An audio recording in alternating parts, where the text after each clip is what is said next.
Doug and PA back with another video. So we all know about the Bud Light controversy and the Bud Light boycott. Bud Light into a brand deal with Transformer influencer Dylan Mulvaney. That was the biggest L of 2023 because they've lost billions of dollars and alienated most of their customer base. So this has led people that are drinking other beers besides Bud Light. Now, replacing Bud Light is not hard because Bud Light wasn't that good to begin with. So I found this article. It says, there's more bad news for disgruntled Bud Light consumers. Try to find a beer brand that doesn't participate in Pride events. We'll wait. Now, this article is framed like it's dunking on people that are boycotting Bud Light. But what they don't get is supporting Pride events wasn't the problem. It's the alienation of the core group that buys your product with Anheuser-Busch. So I thought we'd go through this so you can get a good idea as to if you try to find a alternative to Bud Light, who's group with what and what they're doing with their dollars. Before I get into that, like the video, subscribe to the channel. I really appreciate it. It shows you support me and what I'm doing over here. And let's get into this article. Like I said before, it's written by this Danny Button, and they think that they're dunking on the boycott, but nothing could be further from the truth because, once again, we don't care if they support Pride events. Who cares? But just don't alienate the core audience. Okay. The Anheuser-Busch brand Bud Light has been target of scrutiny for a small-scale promotional ad featuring Dylan Mulvaney. A very vocal number of right-wing Bud Light consumers have actively boycotted the company for going woke, along with big-name brands like Miller Lite and Target. Some triumphant boycotters swearing off Bud Light indefinitely have proclaimed other beers as their new favorite. After all, there are plenty of beer fish in the sea, right? Well, it turns out beer and alcohol brands love to sponsor major events, including LGBTQ pride celebrations worldwide. Many of these same brands are acknowledging LGBTQ plus people as employees, managers, and consumers. It's not supporting pride events. It's nothing could have been further from your demographic than Anheuser-Busch doing that brand campaign with Dylan Mulvaney. And how Dylan Mulvaney went about it, too. Oh, my God. It's March Madness. I don't even know what that is. But go team. Bud Light. No. That has to be the biggest marketing fail of all time. Anheuser-Busch. The controversy surrounding Bud Light seems arbitrary on its face. All kinds of Anheuser-Busch brands have participated in Pride events, blah, blah. Last year, Michelob Ultra came under fire for an advertisement that featured among a diverse group of women's sports star Cece Telford, the first openly transgender athlete to win an NCAA title. I missed that. I might have to research that one. Anheuser-Busch also owns a handful of America's other favorite beers. Okay, guys, so if you want to avoid Anheuser-Busch, these are the brands: Budweiser, Stella Artois, Busch, Natural Light, King Cobra, and Rolling Rock, all of which have been involved with Pride events in some capacity over the last decade. But for those feeling triumphant about sticking it to Bud Light, don't count your chickens before they hatch. The brand is still sponsoring at least one Pride celebration. Okay, whatever. Okay, Molson Coors owns several major beer brands, including the recipient of anti-woke backlash Miller Lite.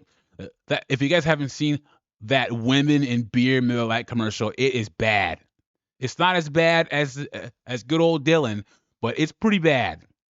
The beer brand participates in several diversity initiatives, $500,000 to Equality Federation. Yeah, sure.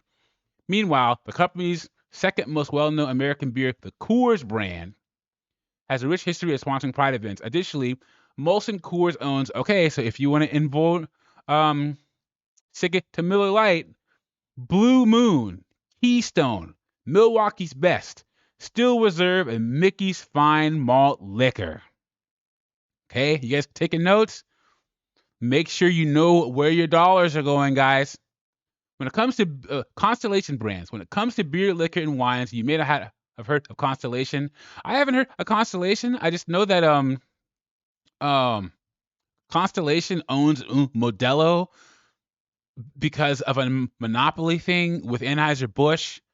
So it won't count towards Anheuser-Busch's profits, although Anheuser-Busch still owns Constellation. I don't know. It's some weird kind of weaved web. But you've almost heard certainly heard of their offerings from popular wine brands. So if you want to stick it to Constellation, who may be Anheuser-Busch, brands like Kim Crawford, Robert Mondavi, Ruffino, and Cooks, to Svedka Vodka, to Casa Noble Tequila.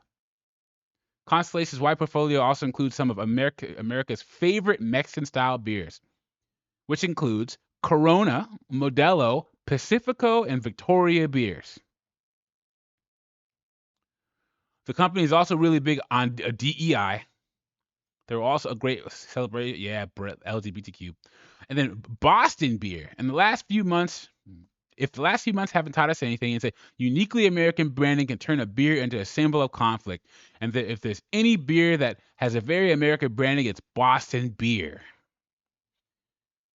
Flagship brand is Samuel Adams. Oh, I didn't know that. The beer is literally named after a founding father. Just last year, Samuel Adams released a wheat beer called Love Conquers Ale in partnership with Glad and Safe Bars. In addition to Samuel Adams, Boston Beer co-owns Dogfish Head, Angry Orchard Cider, and Truly Hard Seltzer.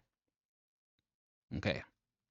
And then Heineken, Netherlands-based beer company Heineken, is also a proud supporter of the LGBTQ community. The company's DEI initiatives include the Heineken Open and Proud Research Group of Employees. One of Heineken's most popular brands, Amstel, committed 10% of its media budget to help register Transformer folks to correct their legal names in the Sao Paulo Pride Parade. That's what people are doing with their money in Brazil? God, guys. Okay, Diego. If you don't recognize the name, you certainly recognize the spirits. Diego owns some of the biggest liquor brands on the market. This company's portfolio includes Johnny Walker, Tanqueray, Bailey's, Smirnoff, Captain Morgan, Crown Royal, Don Julio, Ciroc, Casamigos, JB, Kettle One, and Guinness beer. I like Guinness, and I didn't know that.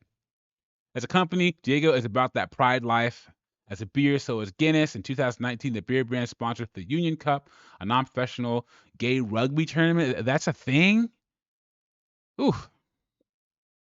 I guess there it is right there in Dublin. In celebration of the event, the company paid the famous Guinness gates in a rainbow pattern. So, we just listed a list of who's associated with what. If you want to boycott, and if you're thinking that you're buying an alternative to Anheuser-Busch, make sure to check this list. I'm going to go over Anheuser-Busch one more time.